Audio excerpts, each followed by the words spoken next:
Hello everybody, this is Seto Kaiba from your Yu-Gi-Oh chat channel, and I'm going to today, this is the deck I run in real life. This is a real life deck. The decks you're going to see me post up on here is mainly because I see people like them. I want to give an update. I will give a deck profile in real life in the future, but I just want to profile this out for you so you can get a layout of how I run it, because I know some people like real life profiles and some like these that you can just lay them out on the floor and just see what I run. So I'll explain to you why I run this deck, why I see this deck being decent in the coming format if played properly, and why possibly this deck is still good and not as dead as people think, and my choices of cards, even though you may disagree with me completely.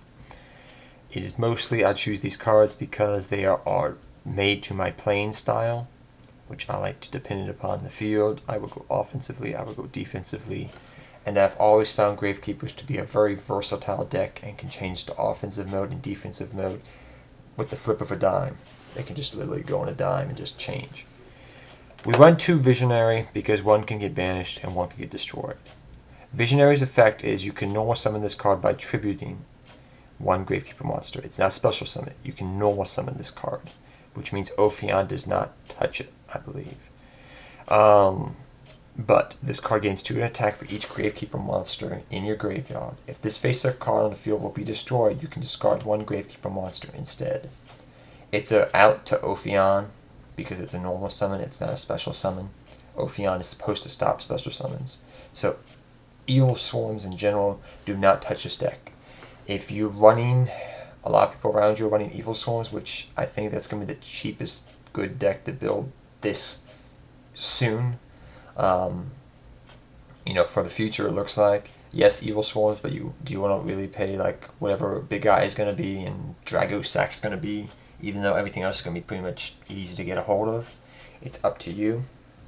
But Visionary can just destroy people. It can single-handedly win you games if played properly. The reason we run 2 is because if one gets banished late game to get another one, and you really just need a big monster to push for a good game, and you have a Gavekeeper in hand, say you just have a Commandant because you just didn't want, you were afraid your Necro Valley was going to get destroyed, and you say, oh, you had a random Spy face down or a Descendant, you just go normal, pitch Descendant, Visionary. You'll probably have a lot of Gavekeepers in grave.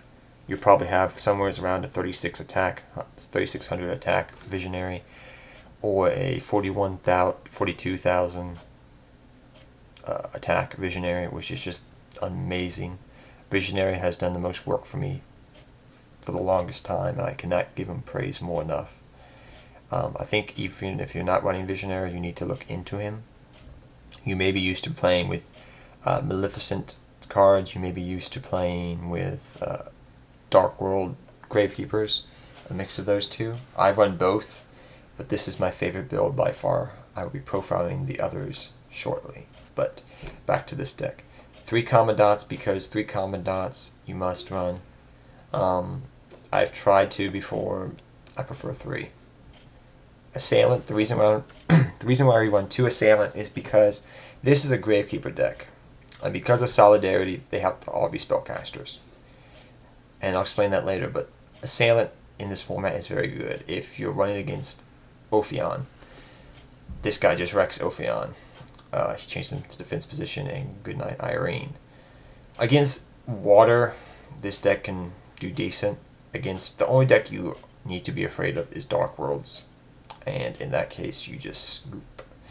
But that's the only reason I think people would stop playing Gavekeepers was because of Dark Worlds. If it wasn't for Dark Worlds, I think Gavekeepers would have been one of those decks that stay around a little bit longer. But Dark Worlds kind of just said, fuck you, Necro Valley.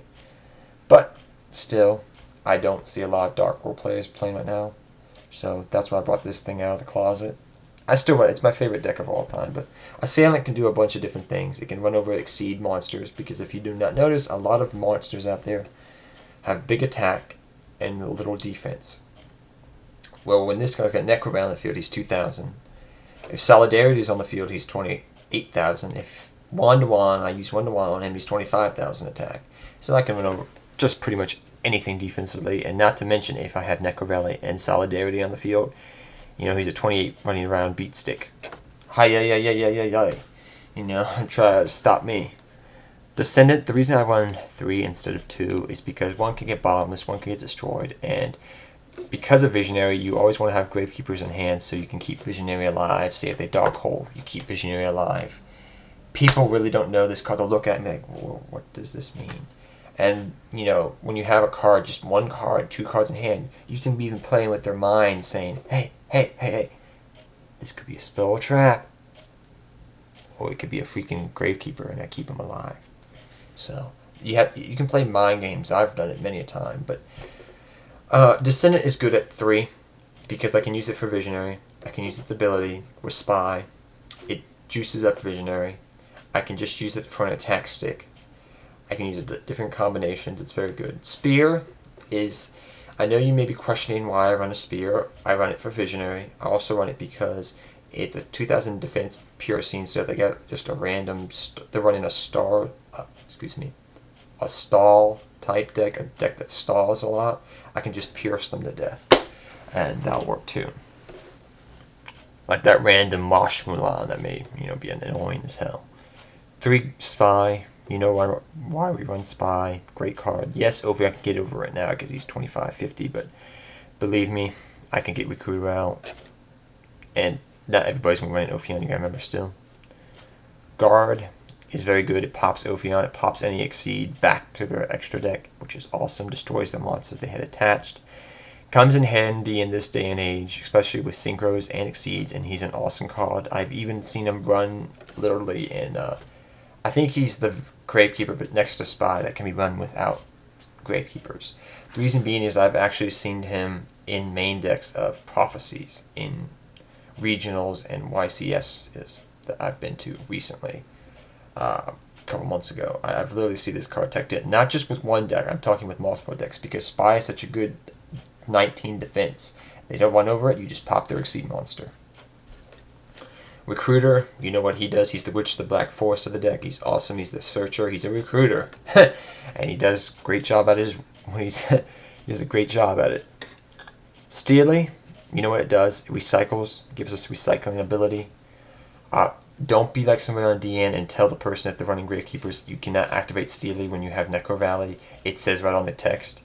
I've had that twice on DN. When I'm playing on DN, that's why I kind of stopped playing on DN, is because I had people telling me that I couldn't activate Steely because Necro Valley was on the field. I was like, just read the damn card, please. But I'll stop ranting on DN. 3 Necro Valley, you know what that does? Locks us down. Locks most graveyards down because most cards run around, have to deal with their graveyard. They need their graveyard. If you Ride a Spirit brings monsters back, can bring Visionary back. If I have Recruiter on the field, I can flip, get Descendant, pop a very important card, push for game if it's just that one back row. MST, just for that one back row hate. Magician's Circle is my own personal Tekken. I have 2 personal Tekkens, Magician's Circle and Solidarity. I got a whole bunch of Tekkens in this deck that I don't mind, but Magician's Circle, that's where we were able to run 2 Visionaries, because we could say, okay, flip up, first turn, this is where I get a lot with this card. I'll get first turn, I'll get Spy, Descendant, Recruiter, something like that. Okay, I don't have Necro Valley on the field, so I'll put down Recruiter. This is a hand I usually get. So Recruiter, place down this, and pass turn, their turn. They destroy Recruiter, search Commandant, get Necro Valley. Okay, look how much searching I'm doing. Flip this, okay. So then I have, I'll get that. I'll usually draw into another Gravekeeper, summon it, attack. If they bottomless it, so what? I attack, flip Magician's Circle, get Visionary out, replay Battle Phase. They have to summon a spellcaster if they have it. So if they have a random effect Veiler running in their deck, that's just awesome, and that means I get to run over effect Veiler, and I get to affect, because effect Veiler's attack is and defense is 0/0, so that's just awesome because he's usually Visionaries at 36 for 41 attack. Bottomless, just good. I may run 2 bottomlesses. I don't know. One seems to be good. I may run it without magical cylinders, but It's just my preference. Dark Illusion, awesome card. It has saved my ass. I've destroyed scrap dragons with it. It's a very versatile card, I find, believe it or not. Dark Hole does wonders in this deck. Scrap Iron Scarecrow can save me and set up plays for the future. What I mean by that, okay, I have Recruiter. I don't want to get Recruiter destroyed because I have another Descendant in hand. I flip up Scrap Iron Scarecrow. They don't destroy it. Summon Descendant, pop that big monster, attack. And now I'm on the attack instead of on the defense. That is what this deck can do awesomely. It can turn on a dime from defense to attack. And it really just like throws my opponent kind of into a little shock. And believe me, that happens a lot. This deck is, very mental. It can mess with your mind. Burden of the Mighty, it may come out. I don't know. Right now, I'm going to keep it in there. It seems to be doing okay. But, I may take it out later down the road. I don't know. If I'm going against E-Dragons, I would be doing this. Switch out for Iron Imperial Wall. Iron Imperial Wall, I'll type that in for you guys quickly. But Iron Imperial Wall is awesome, and I think, where is it? There we go. Iron Imperial Wall. In the side deck, I run 3 of them. The reason I run 3 is because 3 is awesome in the deck, and you're going to need it in combination with Necro Valley to stop E-Dragons. And if you just take whatever you don't want, you can just take those out and just say, okay, activate Necro Valley, activate Iron Imperial Wall. It kind of, in a way, hurts E-Dragons, in a way, I find. But the Mirror Forces stay in there. If I'm not going against E-Dragons, they're fine against everything else. Pav Duality adds good hands, makes them great. Wonder Wand gives us draw power and boost up. Same with Solidarity. The extra deck, really, I'm telling you right now, if you've ever run Gravekeepers, the extra deck is really just there to mess with your opponent's mind. It's sometimes comes in handy and usually doesn't, so that's why we run 1 Solidarity. So if we get into it early in the game, great. Because there's always going to probably be a Gravekeeper in the graveyard, we just boost him up and run around with 28, if Necro Valley's in the field, with 28 attack monsters going, hi-ya-ya-ya-ya-ya-ya, suicide in the blaster. Just awesome. Book of Moon, great card still. I find it very great because it can just flip down big monsters into defense position and just run over them. Magical Cylinder, just same thing with Scrap Iron Scarecrow, and this time it's a 1-turn card that can inflict damage and can possibly win me the game. Swords just gives me that 1-turn things, because this deck sometimes needs like a little second, a quick second. Or if I'm afraid they may retaliate against my attack, I will activate Swords. The side deck pretty much runs as follows. Gale is just there because I don't know if I'm going to put him back in and take Solidarity out, but it seems like less and less I will run Gale. Mystical Typhoon, definitely run 3 of them, depending upon the deck you're going against. Royal Tribute, I don't run it that much anymore. I know it sounds stupid. I know probably everybody out there is going to hate me for saying that, but I do not run Royal Tribute because usually I don't want to discard all my Gravekeepers. I like having my monster cards in hand. Unless you're running 3 Steely, I would never run Royal Tribute. It was great back in its day, but that's a different build. Gravekeepers can go in a whole bunch of different builds. Royal Tribute is one build. This is just strict up Gravekeeper fights. But you can run it in this deck. You can side it out against it. You could take cards out if you wish to.